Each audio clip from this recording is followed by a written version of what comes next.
Oh, hi there. I think I'm live on the internet. Wow, is that remarkable? I'm going to change the angle here a little bit so you don't see my messy office. Anyway, I'm here tonight. This is Andrew Bennett, by the way. You can see me now. And now you can see me with my glasses, and I look so much smarter. Without glasses, just an average, ordinary guy. With glasses, very intellectual. So, there you have it, folks. Glasses help.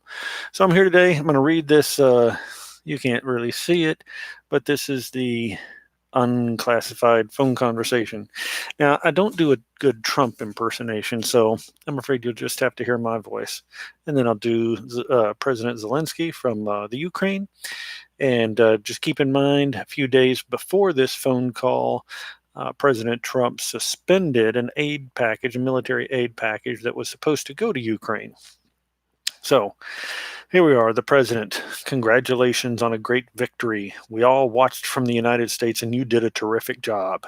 The way you came from behind somebody who wasn't given much of a chance, and you ended up winning easily.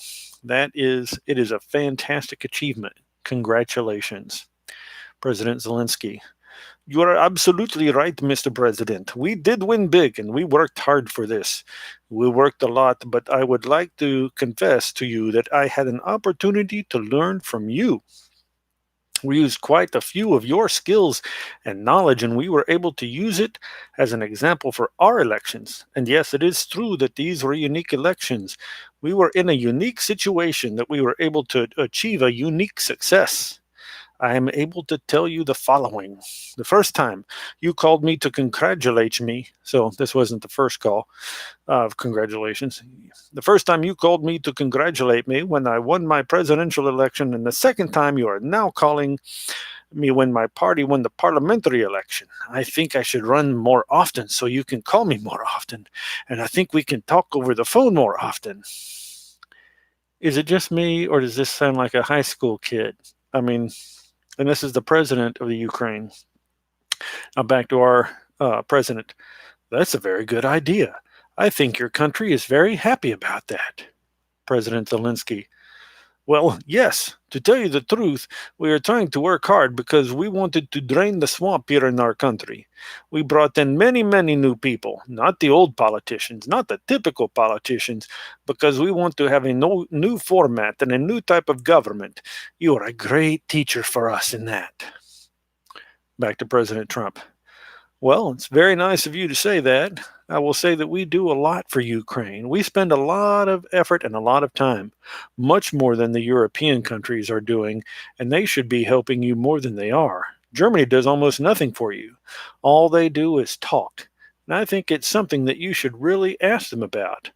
When I was speaking to Angela Merkel, she talks Ukraine, but she doesn't do anything. A lot of European countries are the same way. So I think it's something you want to look at, but the United States has been very, very good to Ukraine. I wouldn't say that it's reciprocal necessarily because things are happening that are not good, but the United States has been very, very good to Ukraine. So Trump there just said, we're very good to you, but I don't think it's reciprocal. You're not very good to us. Huh. Interesting. President Zelensky. Oh, you are absolutely right, comrade. He didn't actually say comrade, I threw that in. You are absolutely right. Not only 100%, but actually 1,000%. Yes, he did say that. The Zelensky character, again, he sounds like some sort of high school kid sucking up to somebody. Anyway, I can tell you the following. I did talk to Angela Merkel and I did meet with her. I also met and talked with Macron and told them that they are not doing quite as much as they need to be doing on the issues with the sanctions. They are not enforcing the sanctions. They are not working as much as they should work for Ukraine. It turns out that even though logically the European Union should be our biggest partner, but technically, the United States is a much bigger partner than the European Union. And I'm very grateful to you for that, because the United States is doing quite a lot for Ukraine, much more than the European Union, especially when we are talking about sanctions against the Russian Federation. I would also like to thank you for your great support in the area of defense. We are ready to continue to cooperate for the next step. Specifically, we are almost ready to buy more javelins from the United States for defense purposes. A Javelin, by the way, is an anti-tank missile. It's very easily fired, aimed, can destroy most any moving vehicle from about 2 kilometers away. Since we started sending these to Ukraine, the Russians have pulled back most all of their tanks and armor from their Ukrainian action, so to speak. Okay, back to this. President Trump. And here it is, folks. Here it is. Word for word from this thing. This is a downloaded PDF where it says unclassified. I think you can read that, unclassified. So the president, I would like you to do us a favor, though, because our country has been through a lot, and Ukraine knows a lot about it. I would like you to find out what happened with this whole situation with Ukraine. They say CrowdStrike. I guess you have one of your wealthy people, the server, they say Ukraine has it. There are a lot of things that went on, the whole situation. I think you're surrounding yourself with some of the same people. I would like to have the Attorney General call you or your people, and I would like you to get to the bottom of it. As you saw yesterday, the whole nonsense ended with a very poor performance by a man named Robert Mueller, and an incompetent performance. But they say a lot of it started with Ukraine. Whatever you can do, it's very important that you do it if that's possible. Now, if you're not up on all the background, the Russians kind of invaded Ukraine to get Crimea, which Crimea has a port on the Black Sea, which the Russians wanted. Okay. So as part of their action there, some of their troops accidentally shot down a commercial airliner full of civilians. That was a Korean air flight. I forget what year it was. So because of that, the European Union, the U.S., everybody put a lot of sanctions on Russia. Okay. So when you hear about the sanctions, it's because of Russia's just deciding that they were going to invade Ukraine, take Crimea, and then they shot down this civilian aircraft as well. So that's where all the sanctions are stemming from, that thing. So when the president here is talking about it all started with Ukraine, that's what he's talking about, because all the conversations during the election cycle with Prince, with Manafort, with a bunch of Trump's different cronies, they were all about the sanctions, the Russian sanctions, which were put in place because of Ukraine. So the meeting at Trump Tower, where Trump says they were talking about adoption, actually the adoption thing got canned again because of the sanctions. So a lot of American families would adopt Russian orphans, and that ended when the sanctions went in place. The Russians on their end ended that program. But of course, the meeting at Trump Tower was about much more than adoption. Adoption was just a pretext for saying what that meeting was about. So it was about ending the sanctions that were put in place by America and a host of other European countries. Okay, so back to this. President Zelensky. Yes, it is very important for me in everything that you just mentioned earlier. For me as a president, it is very important, and we are open for any future cooperation. We are ready to open a new page on cooperation and relations between the United States and Ukraine. For that purpose, I just recalled our ambassador from the United States, and he will be replaced by a very competent and very experienced ambassador who will work hard on making sure that our two nations are getting closer. I would also like and hope to see him having your trust and your confidence and have personal relations with you. That sounds a little personal. With you, so we can cooperate even more. I will personally tell you that one of my assistants spoke with Mr. Giuliani just recently, and we are hoping very much that Mr. Giuliani will be able to travel to Ukraine, and we will meet once he comes to Ukraine. I just want to assure you once again that you have nobody but friends around us. I will make sure that I surround myself with the best and the most experienced people. I also wanted to tell you that we are friends. We are great friends, and you, Mr. President, have friends in our country, so we can continue our strategic partnership. I also plan to surround myself with great people, and in addition to that investigation, I guarantee as President of Ukraine that all the investigations will be done openly and candidly. That I can assure you. President Trump.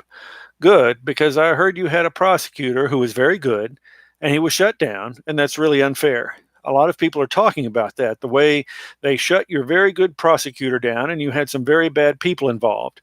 Mr. Giuliani is a highly respected man. He was the mayor of New York City, a great mayor, and I would like him to call you. I will ask him to call you along with the attorney general. Now, just a commercial here. So when they're talking about this prosecutor in the Ukraine had a lot of corruption and they appointed a special prosecutor. Imagine a country appointing a special prosecutor. So this prosecutor went about searching and investigating, and he could never find corruption anywhere. And so not just Joe Biden, but again, a host of other NATO countries put pressure on Ukraine to fire this clown, because this was a prosecutor fighting corruption who amazingly couldn't find corruption anywhere.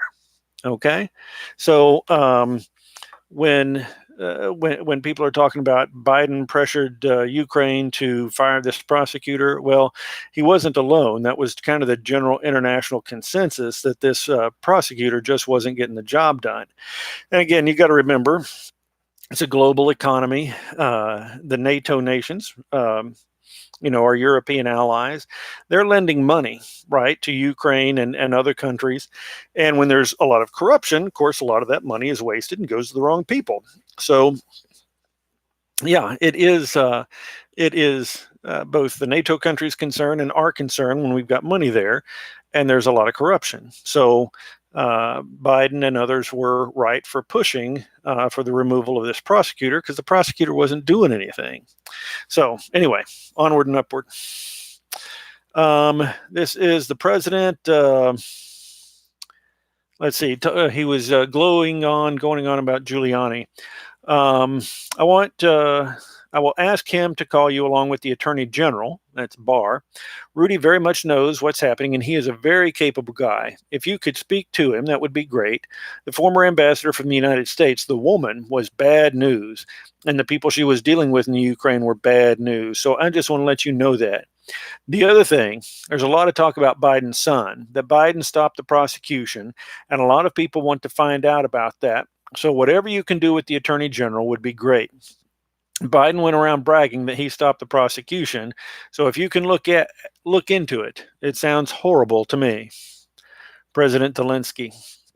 I wanted to tell you about the prosecutor. First of all, I understand and I'm knowledgeable about the situation since we have won the absolute majority in our parliament. The next prosecutor general will be 100% my person, my candidate who will be approved by the parliament and will start as a new prosecutor in September. He or she will look into the situation, specifically to the company that you mentioned in this issue. The issue of the investigation of the case is actually the issue of making sure to restore the honesty. So we will take care of that, and we will work on the investigation of the case. On top of that, I would kindly ask you if you have any additional information that you can provide to us. It would be very helpful for the investigation to make sure that we administer justice in our country with regard to the ambassador to the United States from Ukraine. As far as I can recall, her name was Ivanovich. It was great that you were the first one who told me that she was a bad ambassador, because I agree with you 100%. Her attitude towards me was far from the best, as she admired the previous president and she was on his side. She would not accept me as the new president well enough. President Trump. Well, she was going to go through some things. I will have Mr. Giuliani give you a call, and I am also going to have the Attorney General Barr call, and we will get to the bottom of it. I'm sure you will figure it out. I heard the prosecutor was treated very badly, and he was a very fair prosecutor, so good luck with everything. Your economy is going to get better and better, I predict. You have a lot of assets. It's a great country. I have many Ukrainian friends. They're incredible people. President Zelensky. I would like to tell you that I also have quite a few Ukrainian friends. This is the president of Ukraine saying he has a lot of Ukrainian friends. That live in the United States. Actually, last time I traveled to the United States, I stayed in New York near Central Park, and I stayed at the Trump Tower. Imagine that. I will also talk to them, and I hope to see them again in the future. I also want to thank you for your invitation to visit the United States, specifically Washington, D.C. On the other hand, I want to ensure you that we will be very serious about the case and we will work on the investigation. As to the economy, there is much potential for our two countries, and one of the issues that is very important for Ukraine is energy independence. I believe we can be very successful and cooperating on energy independence with the United States. We are already working on cooperation. We are buying American oil, but I am very hopeful for a future meeting. We will have more time and more opportunities to discuss these opportunities and get to know each other better. I would like to thank you very much for your support, President Trump. Good. Well, thank you very much, and I appreciate that. I will tell Rudy and Attorney General Barr to call. Thank you. Whenever you would like to come to the White House, feel free to call. Give us a date and we'll work that out. I look forward to seeing you, President Zelensky. Thank you very much. I would be very happy to come and would that be happy to meet with you personally and get to know you better. I am looking forward to our meeting, and I would also like to invite you to visit Ukraine and come to the city of Kiev. Looks like Kiev, Kyiv, which is a very beautiful city. We have a beautiful country which would welcome you. On the other hand, I believe that on September 1, we will be in Poland, and we can meet in Poland, hopefully. After that, it might be a very good idea for you to travel to Ukraine.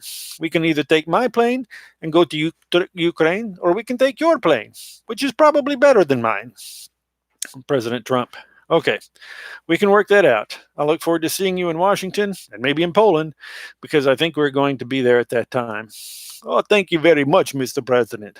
Congratulations on a fantastic job you've done. The whole world was watching. I'm not sure it was so much of an upset, but congratulations.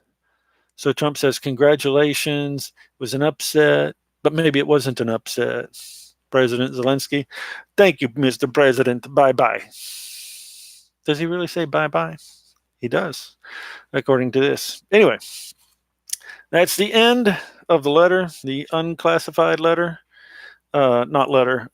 Documentation of the president's conversation with President Zelensky, who sounds like a high school kid. Maybe they both sound like high school kids. We'll see. Anyway, hope that filled you in on some of the details there and you understand a little bit more about what's going on. Thank you much.